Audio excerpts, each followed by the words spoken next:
Director de Centro de Estudios Internacionales de la Universidad Católica de Chile, para que nos cuente su visión respecto a lo que está pasando en el mundo a la espera de este super martes, que son el día... Super miércoles, yo creo que el 2 de abril, super miércoles. Super miércoles, aquí nos pusieron super sí, martes. se equivocó el productor. No, para que lo vamos a echar a la puerta. Es que el martes es el anterior al día. Oye, que sería el día del anuncio de los aranceles con tambor batiente. ¿Cómo estás viendo este mundo tan cambiado y con este especie de gobierno mundial de presidente Trump? Una cosa inédita. ¿Cómo te va? Bien, gracias por la invitación. Ejerciendo su poder. Sí. Abriendo el año. Sí. No voy abriendo quizás qué. Ojalá Oye, que puro bueno, año. se le llama el Día de la Liberación Sí. Nacional. Yo hice un trabajo para este programa porque hay una confusión arancelaria entre los que se han anunciado, los que se aplican. Sí, yo no entiendo Y nada. es bueno saber, Hay un yo creo... tracker, ¿tú sabes? Sí, totalmente. Y yo creo que es bueno para los que nos escuchan saber qué es lo que se ha hecho y qué es lo que se ha anunciado. A ver, tenemos aranceles para China, que en suma van en 20%. Eran 10 y subió a 20. 10 y 10. Eso está implementado. 10 en febrero y 10 en marzo, que se suman a los niveles que ya existían desde la guerra comercial del 2019. O sea, estamos cerca del 40%. Después Eso es, perdona, Jorge, ¿es para todos los productos chinos o para algunos productos? Lo que pasa es que esto es más técnico. Son algunas partidas de los productos. Ya. Por ejemplo, y aquí voy al segundo, el 25% al acero y aluminio es para ciertos productos de acero y aluminio. Okay. Esa es la segunda. La tercera, a Canadá, 25% general, salvo 10% energía. Y ahí se enreda con el famoso TECMEC, que es el acuerdo México, Canadá y Estados Unidos. Para México, lo mismo que para Canadá. Y se inició una investigación para el cobre y otra para el sector forestal, que es la que tiene nervioso a Chile, especialmente la del cobre, básicamente para determinar si es un elemento crítico para la seguridad nacional de Estados Unidos o no, y esa investigación va a proponer algunas medidas si es crítico y podrían haber aranceles. ¿Qué dijo el IPOM para Chile? Que básicamente Chile es sensible a los efectos indirectos, a la desaceleración global, pero que para el total de las exportaciones chilenas, como no estamos tan integrados a las cadenas de valor, no sería más del 2% del valor total de las exportaciones chilenas. Oye, Jorge... Eso es lo que se ha aplicado. Después vamos a los anuncios. Déjame hacerte una pregunta primero. Es que lo que pasa es que para los que crecimos en la década del 90 y 2000, yo siempre recordaré que era como la gran noticia vieja. creo que fue el gobierno de Eduardo Frei, donde se concretó la firma del Tratado de Libre Comercio con Estados Unidos. Y uno decía como Chile pasó al primer mundo, que tiene un tratado de libre comercio, y el titular era ya no hay aranceles, me acuerdo perfecto. Entonces, uno viene al 2025 y dice, pero ¿cómo? Si tenemos un tratado de libre comercio vigente, además que fue reafirmado por ambos congresos, está en toda su plenitud, y aún así Estados Unidos pareciera que tiene el derecho a fijar aranceles a productos chilenos. Entonces lo que me argumentaba alguien, que justamente el detalle acá está en la manera en que Trump ha encuadrado estos aranceles, particularmente este tema de la seguridad nacional. O sea, esto es como una excusa para poder irse como por uno de los artículos legales. ¿Es un resquicio? ¿Eso es? Absolutamente. Aquí hay dos cosas. El discurso es Chile tiene un tratado de doble tributación y el tratado de libre comercio. Uh-huh. Pero ¿qué es lo que pasa?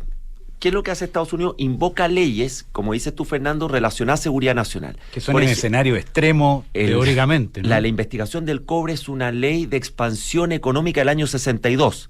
La deportación a los venezolanos del Tren de Aragua invocó una ley de 1798 contra las naciones enemigas. O sea, este gallo puso a los abogados y dijo, búsquenme por dónde. Exactamente. Y otra ley se refiere a los déficits comerciales como emergencia nacional. Y esas son las leyes que él invoca básicamente para saltarse estas reglas de los tratados, y obviamente aquí está la ley del más fuerte, y como hay una asimetría en las relaciones, no hay muchas posibilidades. Eso asume que le importan los tratados, que es un supuesto discutible hoy día. Y se estaba ahí paseando los tratados así, claro. Ahora, esto también se hizo en la época del COVID, no sé si recuerdan cuando Estados Unidos se quedó sin mascarillas, porque básicamente todas se exportaban, e invocó una ley de la guerra para obligar a las empresas eso sí tiene más sentido. A reconducir, exactamente. Pero acá hay muchas leyes internas que son las que desafían las normas. Y para el super miércoles, en teoría, esto es lo que viene. Productos agrícolas, aranceles a los automóviles, el 50% de los automóviles nuevos los importa a Estados Unidos. Productos farmacéuticos, los llamados aranceles recíprocos. No sé si han conversado de ese concepto. Hablemos de eso, sí. Aranceles a la Unión Europea y aranceles a terceros países que compran petróleo de Venezuela. ¿Cuál es el riesgo de los aranceles recíprocos para Chile? todo esto estamos especulando, que para Trump arancel recíproco no es necesariamente que un país aplique arancel, puede ser un impuesto como el IVA.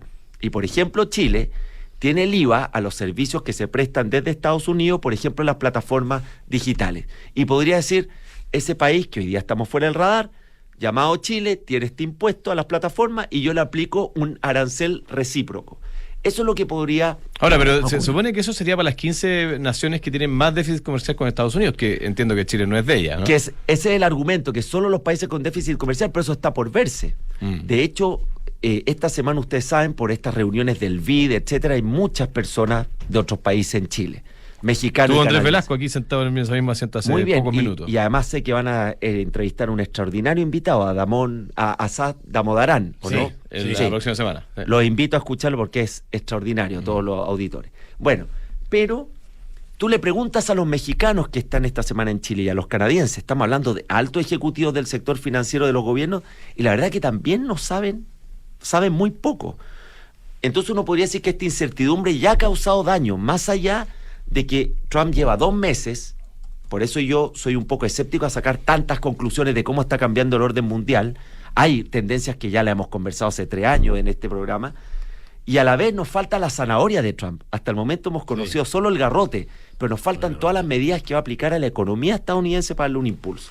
Entonces yo creo que el primer semestre vamos a tener un cuadro más general de qué es lo que está haciendo Trump, no solamente el garrote, sino también la zanahoria. Ahora lo complejo de este asunto es que Trump puede aplicar su garrote mucho más fácil con los amigos que con los enemigos. Eso es bien curioso, ¿eh? Porque se ha dedicado a atacar a los aliados amigos tradicionales. Sí, a Canadá, a México. No le podía hacer nada, Claro. a China no le podía hacer nada, al norcoreano tampoco. No, pero a China le puso aranceles, pues. Claro, lo de China Sí. es la confrontación que ya viene. Pero es un poquito cachetada de payaso, encuentro yo. O sea, todos los temas de acero, aluminio, México, que el 80% de sus exportaciones van a Estados Unidos, y uno podría decir que al final del día Trump no tiene el concepto de aliados y adversarios, Claro. es más bien un concepto de ganadores y perdedores. ¿Qué puedo ganar acá? Y el perdedor es el débil y él se alinea con los ganadores, esta imagen de éxito que le gusta proyectar a Trump. Ahora, ¿cuál es el peligro de estas guerras comerciales y retaliaciones? Que la economía no es como cuando estudiamos en los libros de introducción a la economía, no es que uno importa un producto final o exporta un producto final. Hay una serie de pasos intermedios en las cadenas de suministro. Entonces, Canadá, México y Estados Unidos seguramente es la economía más integrada del mundo. Entonces, si tú aplicas aranceles al 25%, lo estás aplicando a todo el proceso productivo. Cada vez que sale un insumo de Estados Unidos y vuelve, en el fondo tú le estás aplicando 2 veces. Y el ejemplo es Tesla, ahora con este anuncio de los automóviles. Tesla fundamentalmente se fabrica en Estados Unidos, pero muchas de sus piezas las importa. En consecuencia, también Va a sería afectado por los aranceles a los automóviles del 25%. Así Sí. funciona hoy día la economía global. Nosotros, perdón, dale, Fernando. Y ese es el peligro de la retaliación, y con esto termino, que Canadá también tiene que mirar muy bien porque podría autoinfligirse un daño. Porque si aplica retaliaciones, también podría afectarle dentro de su cadena de suministro con Estados Unidos, donde piezas van y vuelven, por decirlo de alguna manera. Oye, uno de los argumentos que ha dado vuelta como la gente que trata de justificar esto, dice, oye, si al final lo que está haciendo Estados Unidos es como subir su nivel al mismo nivel en que tienen todos los países contra Estados Unidos. Y mencionan particularmente el caso de India, por ejemplo, que tiene aranceles, parece, a todos los productos norteamericanos, o sea, estadounidenses, y hasta ahora Estados Unidos no tenía grandes aranceles, digamos, contra de India. Entonces, ¿hay un argumento ahí para armar? ¿Cómo se ha visto desde el punto de vista como en las relaciones internacionales? Totalmente. De hecho, el proteccionismo viene aumentando de manera sostenida hace 3-4 años. Por ahí había un informe del Fondo Monetario Internacional que hablaba de más de 1.500 nuevas medidas proteccionistas en temas de transición energética, en subsidios y en política comercial. La Unión Europea, tú mencionaste India, ¿qué hablar con China? ¿Cuál es la diferencia hoy día? Que la forma en que lo aplica Trump es sorpresiva, genera incertidumbre y que también ocupa la política comercial para otros fines políticos, de seguridad, combate al narcotráfico. Entonces, es un proteccionismo con fines distintos, de presión política, de negociación, pero veníamos efectivamente con mucho mayores restricciones al comercio en el mundo. La administración de Biden mantuvo todas las medidas que había aplicado Trump contra China y especialmente en el tema de la transición energética, se generó un conjunto de subsidios y de medidas que no son necesariamente aranceles, pero son proteccionismos que tienen a la economía mucho más restringida desde el punto de vista del comercio que ese discurso que teníamos de los 80 hasta fines del 2010, que era de apertura económica y de liberalización de los mercados. Ahora te voy a hacer un comentario, habiendo tanta experiencia, sobre todo en Latinoamérica, con el resultado de estas políticas, resulta bastante increíble que todavía tengamos fe. Mucha gente como que le da el beneficio de la duda a Trump de que esto vaya a resultar. Siempre me acuerdo cuando era chico, mi papá me hablaba de, por ejemplo, cuáles eran los beneficios de abrir el comercio. Me decía, oye, es mucho mejor comprar un auto japonés barato que comprar un auto caro armado en Arica para beneficiar a una planta que tendrá, no sé, 500 personas que arman el auto en Chile. Y ese es el beneficio que queda para Chile, versus todos los consumidores que podemos comprar un auto bueno y barato. Cosas que entiende un niño, no sé, de 12 años, ¿te fijáis? ¿Qué hay detrás de esto? ¿Cómo se puede explicar? ¿Qué opinión tienes tú respecto a cómo va a terminar toda esta cuestión? Yo creo que afortunadamente ningún precandidato hasta el momento en Chile ha propuesto volver al proteccionismo. Esta es una discusión. La CEPAL estaría feliz con estaría todo lo que feliz. está Esta es una haciendo. discusión que en Chile estuvo en los 60, recuerdan, después en los 70, después los Chicago aplicó. Boys que convencieron al gobierno militar y comienza la apertura económica de Chile Mira unilateral. cómo subimos. Bajando los aranceles, Sí. y ni siquiera era negociado. Después la concertación comenzó la negociación. Es una discusión en Chile superada y yo creo que es de los grandes activos de nuestras políticas públicas en la apertura comercial. Yo espero que nadie se ponga creativo con eso, y hasta el momento uno ve que los precandidatos han sido bien prudentes. Les gusta en ese más tema. Milei en ese sentido. Sí, como que a Trump no lo mencionan tanto, y yo creo que Trump también genera mucho rechazo en su tipo de personalidad. Ahora, Estados Unidos es una economía completamente distinta, el 70% de su PIB se explica por el consumo, tiene un tamaño que le permite hacer mucho de este tipo de cosas. Yo creo que lo que acá estamos viendo va mucho más allá de la economía, por decirlo de alguna manera, y este rebalance del poder, este aburrimiento de la sociedad americana de un Estados Unidos que se tiene que hacer cargo de todo. Fíjense que Trump siempre dice dos cosas en los conflictos bélicos. Uno dice que quiere ser el gran pacificador, y otro que no quiere seguir financiando porque a Estados Unidos le cuestan mucho estos conflictos. Y creo que ese mensaje es muy fuerte en una sociedad americana que también sufre el costo de vida, que ha tenido problemas de crecimiento económico, que hay un cierto pesimismo sobre lo que viene para las futuras generaciones, que el sueño americano hoy día se ve Claro, como que más lejano, abusan etcétera.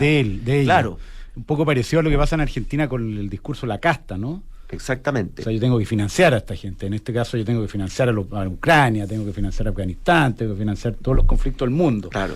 Ahora, las grandes empresas apoyaron a Trump en la campaña y en la elección, pero hoy día vemos que las grandes empresas americanas están un poquito más, veamos qué va a pasar. Por eso yo creo que... Yo creo que las grandes empresas apoyan al que va a ganar, ¿no? Sí, se acomodan, pero ahora están Al más que ganó, callados. sobre todo. Claro, y especialmente al que ganó. Hay grandes anuncios de inversiones, ¿cierto? Millonarias de varias empresas emblemáticas, pero yo creo que falta la zanahoria, y me imagino que el equipo de Trump también va a pensar cuáles son las medidas para dinamizar la economía americana, los anuncios de baja del impuesto corporativo, de regulación, etcétera.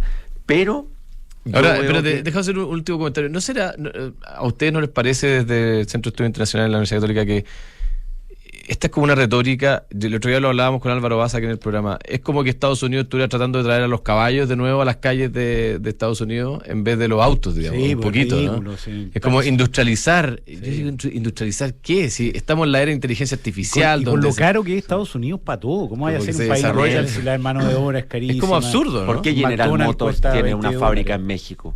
Claro. Porque es más barato, ¿no? Absolutamente, Sí. porque es más barato. Además, cerca de 40 millones de empleos en Estados Unidos dependen del comercio. Claro. Entonces yo creo que aquí la economía es sabia porque no tiene color político y castiga las malas ideas, vengan de donde vengan, Exacto. y al final eso se va a terminar imponiendo. Pero, insisto, tenemos que ver la otra parte de la historia, qué otras medidas van a venir para la economía que puedan ser más favorables De que esta regulación. guerra arancelaria, que al final lo que más ha generado es incertidumbre y volatilidad. Y eso no es sostenible en el ese tiempo. sentido, fíjate que si tú miras Milei versus Trump, Milei ha Pero hecho que son otros contextos. No, pero espérate, la gente los tiende como a igualar. Han hecho lo contrario en muchos sentidos. Por lo menos en Red Tape se ha concentrado mucho Sí. Milei. lo único que tienen en común es esta idea de achicar el gobierno. Y todos los aranceles, la economía cerrada y las interferencias del gobierno revés, es sí. todo lo que Milei odia. Sí, pero es que uno recibió un país quebrado y el otro recibió una economía bullante. Bueno, y muy estable. Lo quiere quebrar. Sí. Porque justamente esas fueron las razones que quebraron a Argentina. Sí, sí, oye, vuelvo al punto, a ver qué le parece a Jorge. Si esto no fuera Estados Unidos y no fuera Donald Trump, que tiene aura inteligente y exitoso, si hubiera un presidente en Chile que está haciendo lo que hace Trump, acá estaríamos caminando por los techos, pues diríamos que vamos directo al desastre. Sí, diríamos ¿Sí o un no? presidente Sí, retrógrado. está loco. Sí, ¿Ah? está loco. Y hay muchas imágenes. Bueno, hoy día tenemos esta polarización en general en la sociedad, pero hay bastantes imágenes. O sea, yo digo, si no fuera Trump, digamos fuera un presidente de izquierda derechamente, con un empresario sentado al lado, parado al lado en el salón presidencial. Sí. ¿Qué diría la gente del otro lado político? No, Esto sí. es un escándalo, No. un gobierno... Conflictos de interés. Claro, entonces, para los que tratamos de analizar esto, hay que tratar de dejar de lado las pasiones, porque hoy día uno lo apuntan. Si critica a Trump, lo tildan de el otro lado Liberal. político. Y si tú criticas al otro lado político, entonces... Claro. Es parte del debate, pero creo que hay que esperar. Ojalá el super miércoles no sea tan super en términos de aranceles y aquí Miércoles sangriento. van a ir jugando. Los aranceles también tú puedes ir flexibilizando, puedes ir cambiando las tarifas, o sea, las tasas, puedes ir suspendiendo y creo que un buen tiempo Trump va a jugar a esa volatilidad, esa incertidumbre que genera miedo. Y ese miedo genera debilidad y Trump aprovecha esa debilidad, o la intenta por lo menos. Está pasando aprovechar. bien, por lo menos. Jorge Satt, director del Centro de Estudios Internacional de la Universidad Católica de Chile. Muchas gracias, Jorge. Como Gracias, siempre, Jorge. un placer Muchas tenerte gracias por acá. la invitación. Los que es un placer siempre.